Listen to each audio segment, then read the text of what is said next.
قيادة أقاليم توات وتيدي كلت بعد أن كان قائداً في تفيلالت.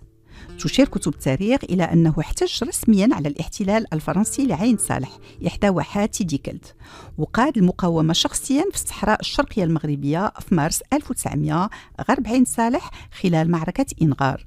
هو إدريس بالكوري الشرادي. تنسب أصوله لقبيلة شراردة من معقل المنتشرة في قفار الصحراء، واللي مازال بعض فروعها موجودة حتى اليوم. في القرن السادس عشر انتقلت التجمعات من شراردة إلى سوس بدعوة من علي بن يدار أحد الثائرين ضد الموحدين. في القرن السادس عشر انضمت شراردة للجيش السعدي واستقرت في حوز مراكش قرب العاصمة مع قبائل أخرى مثل زرارة ولاد ليم وشبانات.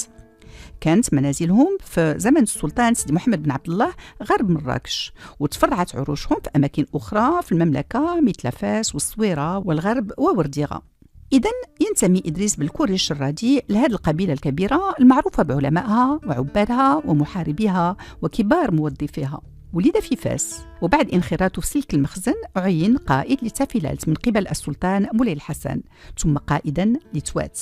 كيوضح الأستاذ المعزوزي في كتابه الجزائر والمراحل المتعاقبة لاقتطاع التراب المغربي أن الواحات توات وقرارة وتيدي كلت تعرف باسم توات، وتجمع حوالي 300 قصور على طول وادي الثورة بطول نحو 600 كيلومتر. هي طريق طبيعية للنخيل تبدأ من فيقيق وتنتهي في عين صالح. تاريخيا كانت هناك روابط قوية ومتعددة بين المغرب وهذه المنطقة، تتمثل في الولاء للسلطان تحت إمارة المؤمنين كمنبع للسلطة الدينية والسياسية، والرابط الاقتصادي من خلال التعامل بعملة مشتركة، والرابط الإداري عبر الضرائب اللي كانت كتعين الموظفين. في مذكرة مؤرخة في 4 فبراير 1924 بالرباط كتبت الإقامة العامة الفرنسية أنه ليس هناك شك أنه في ذلك الوقت، أي قبل الحماية، كانت الإمبراطورية الشريفة تمد نفوذها بوضوح إلى جنوب الجزائر، وكانت الواحات الصحراوية لتوات وقرارة وتيدي كلت تخضع لسلطان المغرب منذ عدة قرون. استمرت هذه السلطة قائمة حتى الاحتلال الفرنسي لعين صالح. كيكتب جون شارل أمبير أن السلطان مولاي الحسن الأول سيسعى إلى مقاومة الأطماع الفرنسية في توات من خلال إحياء الروابط التاريخية بين سكان توات وقرارة وتيدي كلت مع الإمبراطورية الشريفة. في مارس 1991 عين القائد الحميد بن الحسن الدليمي قائدا لواحات توات ووادي الثورة، وفي يناير 1992 عين القائد بحسون على رأس سكان تيمي. كان من أوائل تدابير ولده وخلفه السلطان مولاي عبد العزيز إعادة تنظيم توات وقرارة وتيدي كلت. في عام 1896 قام بتعيين حكام، فعين الحاج أحمد بن رزوق البخاري باشا في تيميمون، وحل محله لاحقا محمد بن عمور المراكشي على رأس قبائل سفيان، ودريس بالكوري الشرادي على رأس إحامد في نفس الأقاليم.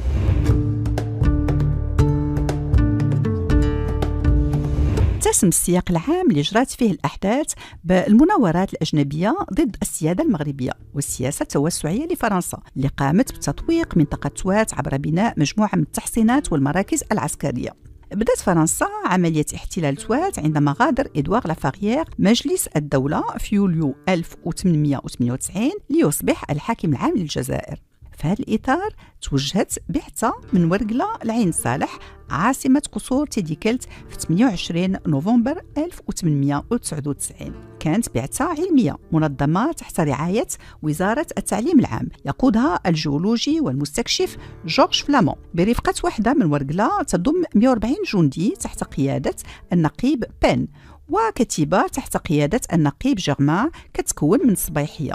وأسفرت المواجهات مع السكان وممثليهم عن بعض المعارك البارزة مثل معركة فقيقيرة بالقرب من إيغستون في 27 ديسمبر 1899 ضد سكان عين صالح المدعومين من سكان القصبات المجاورة، ومعركة دغامشة في 5 يناير 1900 اللي انتهت بانتصار بعثة فلامون بين والاستيلاء على عين صالح. على إثر هذه الأحداث وجه الباشا إدريس بالكوري الشرادي رسالة القائد ورقلة الفرنسي بشأن الاعتداء اللي تعرض له سكان عين صالح، واللي أسفر عن مقتل عدد من السكان من بينهم القيد الحاج المهدي اللي حصل على التفويض من السلطان مولاي عبد العزيز، مما يمثل انتهاك للالتزامات بين الحكومة الفرنسية والسلطان. في نفس الوقت أكد ألفريد جورج بول مارتان أن إدريس بالكوري الشرادي رسل ولد اختو القايد جلالي بن رحمون لفاس لتبليغه بخبر احتلال عين صالح. كان رد مولاي عبد العزيز إلى القايد إدريس الشرادي مؤرخ في نهاية رمضان 1317 31 يناير 1900. ذكر فيه إصدار أوامره إلى مندوبه محمد الطريس بطنجة لتبليغ احتجاج الدولة المغربية لدى مندوب فرنسا، وثلاث رسالة أخرى إلى تيمي بعد شهر ونصف كتحمل طابع السلطان مولاي عبد العزيز موجهة إلى قادة قبائل إحامد فتوات وقضاتهم وشرفائهم ومرابطيهم وإلى جميع وجهائهم. الرسالة مؤرخة في 15 مارس، وصلت يومين قبل المعركة اللي قادها القائد الشرادي في إنغار. فمع احتلال عين صالح استقر الناجون من المعارك السابقة بالإضافة إلى محاربين آخرين في قصور إنغار غرب عين صالح. ضغط الباشا إدريس بالكوري الشرادي مرارا من أجل وصول التعزيزات، خاصة من خلال رسائل إلى قيادات إحامد وتوات وقرارة. كتب في إحدى رسائله أنه وصل إنغار في اليوم 13 من شوال أي 14 فبراير واستقر هناك، وكتب أنه تلقى إشعار سري بأن القوات الفرنسية أرسلت شخص لجلب التعزيزات.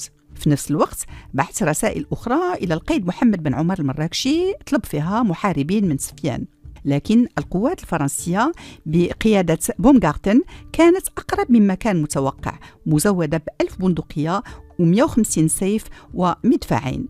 خرجت من عين صالح للهجوم على إنغار، حيث كان إدريس بالكوري الشرادي قد جمع 1300 شخص في إنغار بالإضافة إلى 500 في تيميمون.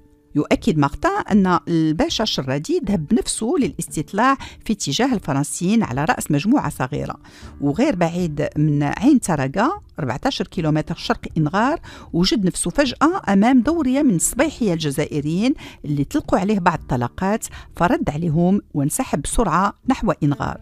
لاحقا شارك في المعركة وحرض المسلمين على الجهاد، لكن عندما بدأت القوات الاستعمارية في نصب مدفع بهدف تدمير القصبة كان من الحكمة الاستسلام لتفادي المزيد من الضحايا، ليس فقط من جانب العسكريين ولكن أيضا من المدنيين نساء وأطفال. بلغ إجمالي القتلى حوالي 600 شخص، 11 من الجانب الفرنسي، بالإضافة إلى الجرحى و450 أسير، بما في ذلك القايد الشرادي اللي تم الاستيلاء على جميع مراسلاته وأخذ كرهينة إلى لغوات. لكن إذا تم الإفراج عن الباشا إدريس بالكوري الشرادي فاحتلال عين صالح بما تركه من تداعيات عميقة شكل بداية الاحتلال الكامل لمنطقة جنوب شرق المملكة المغربية.